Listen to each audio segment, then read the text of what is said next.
Tegemist on haridusteenuste haldamissüsteemiga. Selles videos käsitleme huvikooli esindaja õigustes töösuhete lisamist ja muid toiminguid. Töösuhete lisamine on huvikoolipõhine ning ei olene õppeaastast. Hetkel oleme sisse loginud huvikooli esindajana Ellena. Et manageerida enda huvikooli töösuhteid õpetajatega, liigume avalehelt asutuse esindaja kastikese sees olevale huvikooli nimele. Avanevas huvikooli andmete vaates vajutame huvikooli nime kohal olevale õpetajad, töösuhted nupule. Avaneb õpetajad, töösuhted vaade. Vaatame esialgu, kuidas töösuhe luua. Selleks vajutame lisa nupule. Avaneb pop-up aken ja kohustuslik on täita isikukood ning alates lahtrid. Isikukoodi lahtri täitmise puhul tuleb panna tähele, et iga isikukoodi lisamisega tehakse päring rahvastikuregistrisse, kus saadakse isiku eesnimi ja perenimi. Isikukoodi sisestamisel kontrollib süsteem, kas antud isikukood eksisteerib, ehk lahtrisse saab sisestada vaid kriteeriumitele vastavaid isikukoode. Alates on kohustuslik kalendrivalik, mis määrab isiku õpetaja rolli alguskuupäeva. Kui märkida kuupäev tulevikku, siis alates antud kuupäevas saab isik minna õpetaja rolli ja toimetada temaga seotud päevikutega. Märkides kuupäevaks tänase kuupäeva või mineviku kuupäeva, saab isik sisse logides kohe minna õpetaja rolli ja toimetada temaga seotud päevikutega. Kuni on vabatahtlik kalendrivalik.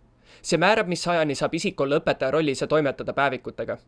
Peale sisestatud kuupäeva sisse logides pole isikul enam võimalus minna õpetaja rolli ega teha toimetusi endaga seotud päevikutega. Vaatame nüüd töösuhete muutmist. Kui töösuhete sisestamisel esines viga või on soov õpetajaga töösuhe Lauris lõpetada, siis tuleb vajutada juba lisatud töösuhte rea lõpus olevale pliiatsi ikoonile. Pliiatsile vajutades avaneb muutmise pop-up aken, mis on eeltäidetud olemasoleva informatsiooniga. Töösuhete muutmisel on muudetavateks lahtriteks alates ja kuni kuupäevad.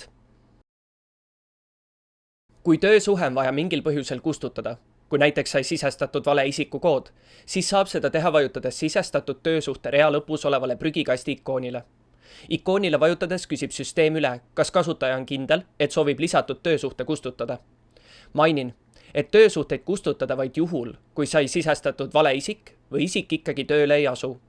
Kui õpetaja on juba kas või üks päev pidanud toimetama päevikutega, tuleb kustutamise asemel märkida talle töösuhte lõpu kuupäev töösuhte muutmise vaates. Kui on soov vaadata kehtetuid töösuhteid, siis selle jaoks tuleb linnutada õpetajad töösuhted vaates olev kuva ka kehtetuid töösuhteid kastike. Kehtetud töösuhted on need, mille töösuhte lõpukuupäev on kas eile või varem, ning kehtetud töösuhted on ka need, mille alguskuupäev on kas homme või tulevikus. Ühel isikul saab olla kehtivaid töösuhteid ühes huvikoolis vaid üks, kuid kehtetuid töösuhteid aga mitmeid. Nii kehtivaid kui ka kehtetuid töösuhteid saab isiku nime ja isikukoodi alusel otsida, sisestades filtrisse õpetaja isikukood nimi, soovitud õpetaja kas nime või isikukoodi.